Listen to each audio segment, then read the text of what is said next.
और मेरा जो वो है बेस है वो आर्ट्स ही रहा है।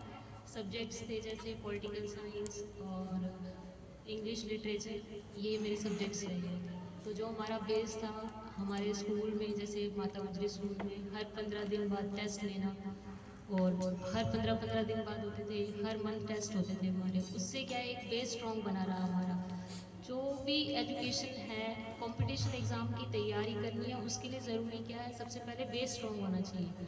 और सबसे पहले जैसे मैम ने बताया, सर ने बताया, डिसिप्लिन और कंसिस्टेंसी पढ़ाई में वो सबसे ज़्यादा ज़रूरी है। वो बनाए रखेंगे तो सक्सेस तो मिलना क्या है, पक्का ही है एक तरह से। उसके बाद जो मेरी बीए है, हमने ग्रेजुएशन करी, वो हमारी सारी स्टडीज़ मेरे भैया की भी और मेरी भी सेम ही है। भैया ने यहाँ से ग्रेजुएशन स्कूलिंग है जो वो गुरुहरकृष्ण स्कूल से की है। उसके बाद हमने बीए की, वो हमने जयपुर से करी 3 साल की। उसके बाद एलएलबी भी जयपुर से ही की, एलएलएम किया, और उसके बाद हमने जुडिशरी की प्रिपरेशन स्टार्ट की। फर्स्ट अटैम्प्ट हमने दिया, हमारा क्लियर नहीं हो पाया।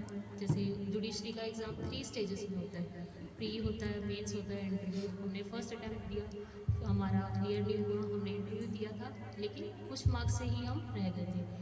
तो उस टाइम पे अगर आप होता है, सबको मन में होता है कि हम फर्स्ट अटैम्प्ट में क्लियर करें, अच्छे मार्क्स से क्लियर करें, लेकिन कभी कभी लक साथ नहीं देता, कभी कुछ ऊपर नीचे हो जाता है। तो क्या करना है कि हमें अपने जो पेशेंस है वो बना के रखना है, खुद पे जो है एक ट्रस्ट बना के रखना है, गिव अप नहीं करना चाहिए। हमने अब दोबारा दूसरा अटैम्प्ट दिया, फिर से वही पूरा प्रोसीजर, प्री पास किया, मेन पास किया, अब इंटरव्यू क्लियर किया। अब हम दोनों का ही एक साथ ही हुआ है। तो इसी प्रकार से अगर हम डिसिप्लिन कंसिस्टेंसी रखेंगे तो होता रहेगा। बाकी इंग्लिश मीडियम और हिंदी मीडियम का इतना कोई भी इफ़ेक्ट नहीं पड़ता।